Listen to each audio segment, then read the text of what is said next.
Shalom, salam sejahtera untuk kita semua. Puji syukur atas nikmat yang Allah limpahkan sehingga kita dapat berkumpul dalam keadaan sehat selalu. Saat ini saya akan mempresentasikan materi tentang sistem pengendalian manajemen. Namun, saya ingin memperkenalkan diri. Nama saya Jurnianti Fiska Kamansi, NIM 2405007. Tujuan presentasi menyampaikan suatu informasi untuk meyakinkan pendengar dan memberi motivasi dan inspirasi pendengar. Isi presentasi penjelasan struktur pengendalian manajemen, penjelasan proses pengendalian manajemen, contoh nyata pengendalian manajemen di organisasi, pusat daya loss center. Pusat daya adalah unit atau bagian dalam organisasi yang bertanggung jawab untuk mengelola biaya. Pusat pendapatan, revenue center. Pusat pendapatan adalah unit atau bagian yang bertanggung jawab untuk menghasilkan pendapatan tetapi tidak bertanggung jawab atas biaya yang dikeluarkan. Pusat laba, profit center. Pusat laba adalah pusat atau bagian yang bertanggung jawab untuk menghasilkan pendapatan sekaligus mengelola biaya. Pusat investasi, investment center. Pusat investasi adalah unit atau bagian yang bertanggung jawab untuk mengelola pendapatan, biaya, dan juga investasi. 1. Penyusunan program.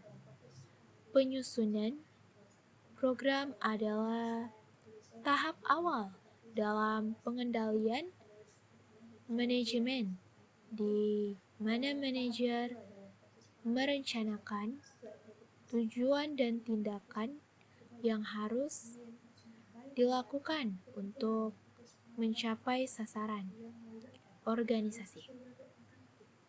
2. Penyusunan anggaran.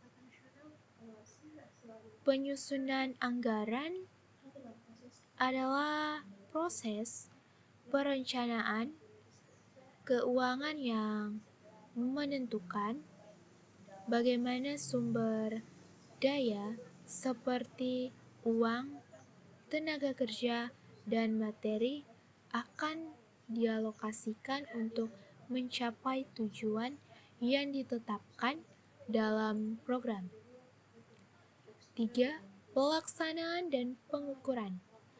Pada tahap ini, program yang telah disusun dilaksanakan melibatkan semua sumber daya yang ada. Pengukuran dilakukan untuk mengevaluasi apakah pelaksanaan sesuai dengan rencana. 4. Pelaporan dan analisis. Setelah pelaksanaan dan pengukuran dilakukan, tahap selanjutnya adalah menyusun laporan yang menggambarkan hasil dari pelaksanaan program serta melakukan analisis untuk mengevaluasi apakah pencapaian sesuai yang diharapkan. Laporan pertanggungjawaban. Manajer penjualan menyusun laporan yang mencakup hasil penjualan, biaya yang dikeluarkan, dan varians antara anggaran dan realisasi. Misalnya, selama 3 bulan, total penjualan yang tercatat adalah 600 juta, lebih tinggi dari target awal sebesar 500 juta, namun biaya promosi yang dikeluarkan mencapai 550 juta. Laporan pendapatan yang diperoleh 600 juta. Biaya promosi 550 juta. Keuntungan bersih 600 juta kurang 550 juta sama dengan 50 juta.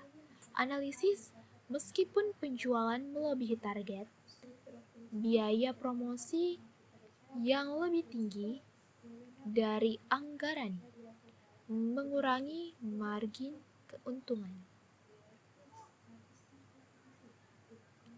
Manajemen melakukan evaluasi untuk merencanakan program promosi yang lebih efektif di masa depan, seperti menggunakan saluran yang lebih murah atau mengoptimalkan diskon.